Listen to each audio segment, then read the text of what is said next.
I had some thoughts today about explaining versus expressing, and I thought I would share my thoughts in the hopes that perhaps it may help someone else or even encourage some further discussion. So to start my thoughts, I thought I would start with a simple example of the difference between explaining and expressing. When I was younger and I was asked to do something, or perhaps I had a commitment, a rehearsal to attend, or something along those lines,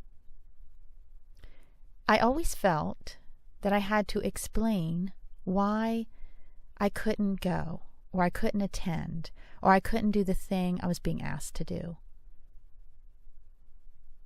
Now, if I had in my mind a legitimate reason for saying no, in other words, if a friend asked me or an acquaintance would ask me to go, let's say go shopping, and I had other plans during the time that the friend wanted to go, then I felt that I had a legitimate excuse and I could explain why I wasn't able to go with that friend. And that was fine up until the point where I didn't have in my mind what was a legitimate reason. In other words, maybe I just didn't want to go. Maybe it was something I didn't want to do at the time. And so this put me into somewhat of a quandary because I felt the need to explain why I didn't want to do something or why I couldn't do something. And so sometimes I was tempted to lie and make up an explanation of why I couldn't do that thing. And it took me a while to get to the point where I realized what I was doing in feeling the need to explain to someone.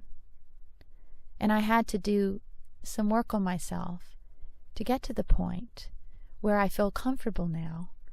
Instead of explaining why I am not going to do something, I just express why.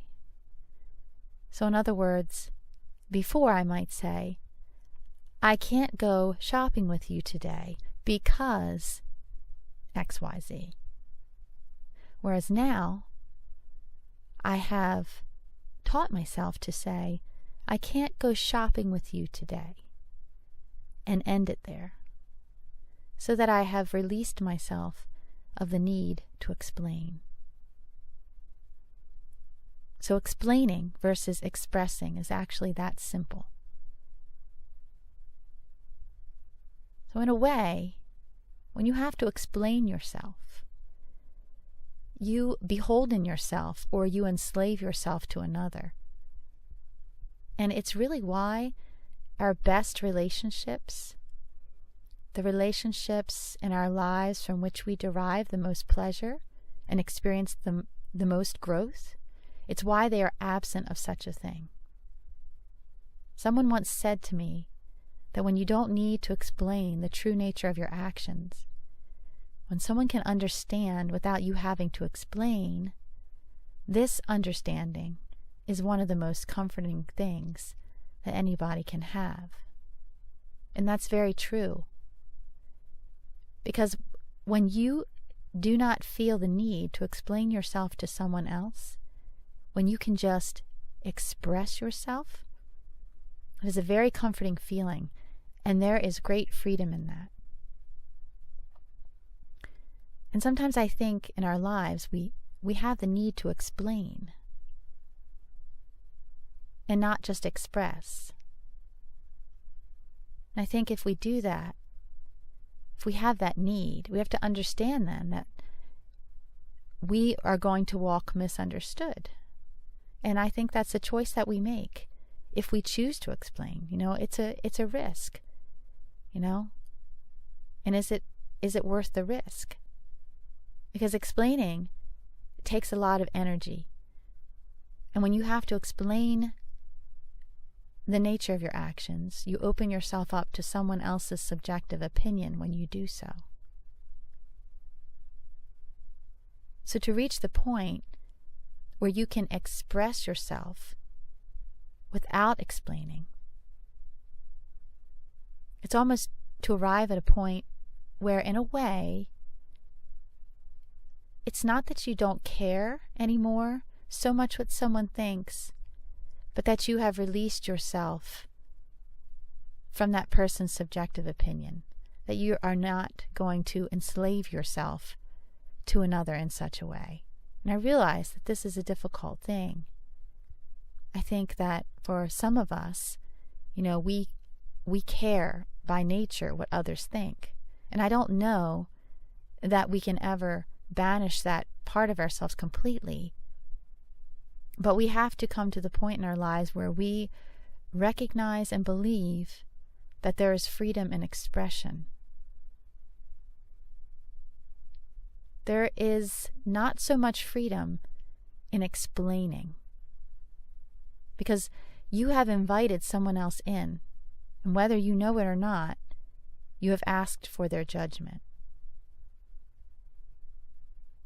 And then taking this a little farther, why is one of our most treasured, inalienable rights freedom of expression, or freedom of speech, which is the same thing. Express just means to utter words. It's speech.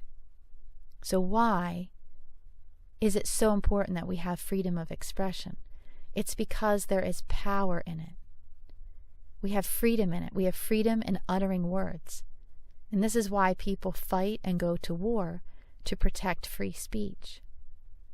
Because a society that has power, freedom of expression, is a society where ideas and thoughts can flourish. Now, whether or not those words can be debated is something else entirely, because then you have to justify your words and make them straight. But that is something else, and it's not really, it's a little bit further than where I want to go today with this. So, I believe the goal in our lives is to arrive at a point where we can express ourselves without necessarily explaining. And to do so is to give yourself freedom. It's actually to be autonomous. You have given yourself the freedom to express yourself without enslaving yourself to someone else and their subjective opinions of what you have to say. So what are your thoughts about this? I could probably say a lot more, but I think I'll keep it at that today, and hopefully some of you will have some interesting thoughts to add.